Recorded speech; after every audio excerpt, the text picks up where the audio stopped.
Alright everybody, so welcome back to another episode of Would I Buy? And we are looking at Youropa. I don't know why whenever I hear that I think of Youropa. And this is a puzzle game.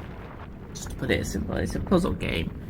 And when I first went into it, I think I kind of had to get my bearings, to be honest. I mean, obviously there wasn't any kind of tutorial or anything like that.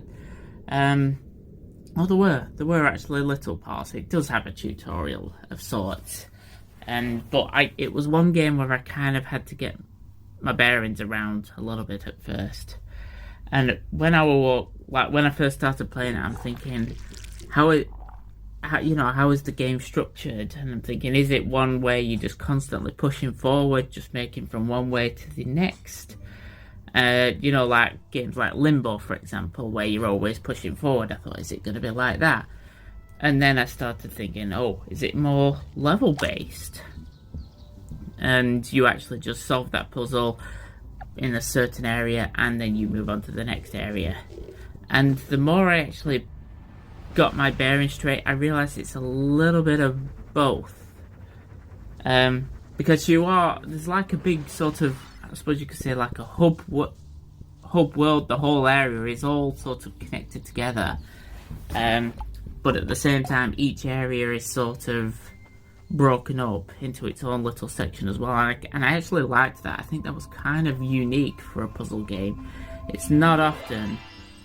As I say, when it comes to games like Limbo, you're either constantly pushing forward, or each area is sort of linked together. And the way it obviously works is that in certain levels, you could solve a certain puzzle, and you can follow the cables back. If you solve that puzzle, you follow the cables back, and it actually unlocks a door to a different area of that world as well. And I liked the way it sort of did that, because it sort of gives you...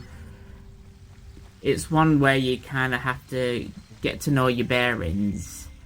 And I think because of the way that the levels are sort of set up, it's a surreal feeling. And I will just say, when I started playing, it's very, very trippy. It's a very trippy game, where you're walking up the walls and you're walking around, and I'll be honest, when I finished the demo, I looked at it and it says that the game itself was developed by a group of friends over 15 years.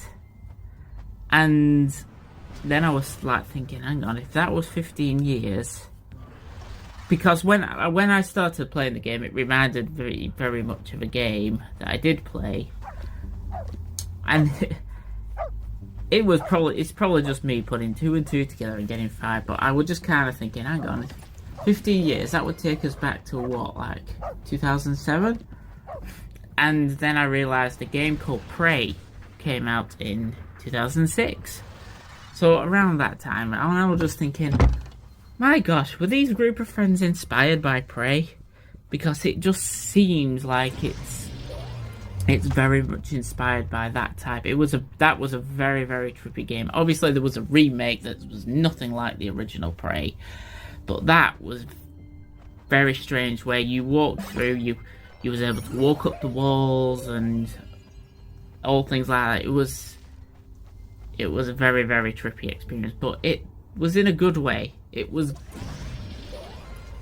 fun to play, and I can say that I actually really did enjoy this game. I mean, obviously, when you're looking at this game, you're not expecting a AAA, but to say that this has just been made by a group of friends, you can tell they put a lot of work in this, and I do respect that. And it feels rather polished, although it doesn't have the looks of anything like major or groundbreaking, but I think they've actually done a very good job with this. And there was a sort of a character creation, I think. When I say character, I mean it's sort of like ink stamps. Now, obviously, I don't worry too much about what my character looks like. More often than not, if I'm playing a game where it has a character creation, I'll just do them either a random selection for me, or I'll just do the default character. To me, that's the default. I don't worry over stuff like that, but I guess it's there that if you do want to do your character creation, for me, it wasn't a necessity. And to be honest, it doesn't need to be, because I remember playing another game called like Human Fall Flat, where it was just that very basic clay model type character, and so I actually kind of liked it as the default character. But essentially, yeah, like I say, you make your way around this hub world with the connecting levels, and in order to solve some of the puzzles, you essentially have to zoom out and then look around, observe the whole area, which might give you clues. So obviously in like one of the puzzles, you have to, one of the puzzles in the demo, you obviously have to step on specific platforms. Now obviously I was able to zoom out the area, and then you find clues as to what that puzzle might be. So obviously certain angles, it shows which platforms you have to be standing on, in which order, using little hints from where you're standing compared to little hints obviously in the world. I probably butchered that explanation drastically. I think it's been done before, obviously, where you just have to observe your area in fact in many other games, obviously you have to observe the area for clues on how to solve the puzzle. But I kind of like it the way it's done in this. So obviously each area does have its collectibles, and you can see that when you're in each area, certain areas are blocked off, which obviously will link to other levels. And it was a nice feeling where when you solve a puzzle, you go back to other areas and you slowly see this world map slowly getting bigger and bigger, and then sort of seeing how it will all connect. And it's nice at the same time that in each level they've also got their own unique collectibles as well. And I kind of think the more that you play with it, the more you'll get to know this world. And yeah, I did actually enjoy it. Now obviously the demo that I played was very, very short.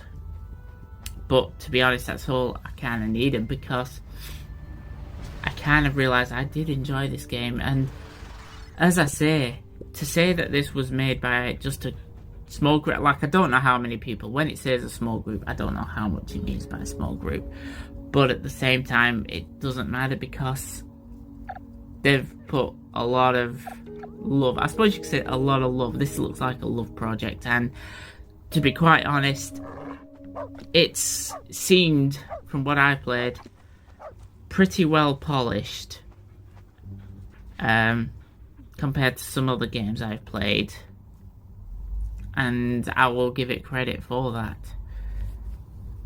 So obviously if it came down to would I buy, yeah, I would buy this. I mean, I was looking at the price as well. I mean, it was what, like £12-13? I think obviously there's a 10%, but fortunately that might be coming to an end soon, as the game will be coming out. I think that was a pre-order, 10% off. But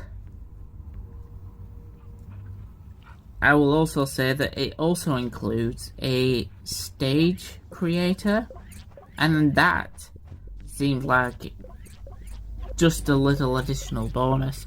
Now, I've never really fully made use of these like stage creators and stuff like that, so obviously I probably can't come in there, but I probably wouldn't have been allowed to go on the stage creator anyway. But yeah, all I will say is that is actually quite a nice little bonus, because the price that I saw for it, about £12 or £13, I think I'd have been happy with that price just for the game alone. The fact that they've included a stage creator on that, and I think you can actually share them online, I think that's just a very nice sort of icing on the cake for that.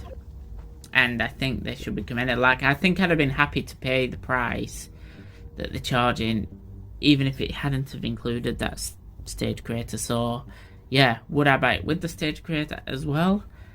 Yeah, I think I could probably enjoy this game. Mainly, obviously because it seems like a decent price, and I did enjoy it. I mean, it's not exactly anything majorly new, at least not this day and age, but obviously because this was probably first conceived and thought about in 2007, you know what, it probably would have been a lot more unique back then. And now, yeah, for an indie game, it beats a lot of other indie games, I'll put it that way. From what I played, it seems a bit better from what I played, and I'm saying I would buy it because I think to have this much polish in a game that's been made by such a small group of people, I respect that, and I will give credit where it's due there. And I think I'd like, if developers are willing to put that extra care and not throw out any old tat and actually do that, because people do that. Small group, I think, sometimes do use that excuse as a way, oh, well, it might not be perfect because it's only made by a small group. I'm like, well, don't release it yet. Whereas this one, I like it. I think they have definitely tried their best here, and it does show, and I will give respect there that it does have a decent amount of polish for it, and I'm not going to criticize it for not looking like the big AAA type ones, because that would be extremely unfair. But for what this is, yeah, I have a lot of respect for that, and yeah, I would buy and support that. So, but that's my opinion. I mean, how about you guys? Did you ever play Prey back in the day? Is it just me that thinks this and made that link? I don't know. But, yeah. Anyway, I will see you guys on the next one. Laters. Although I will say, if you are new to the channel, please consider liking and subscribing. It really does keep me motivated to keep making the videos. Anyway. Again, laters.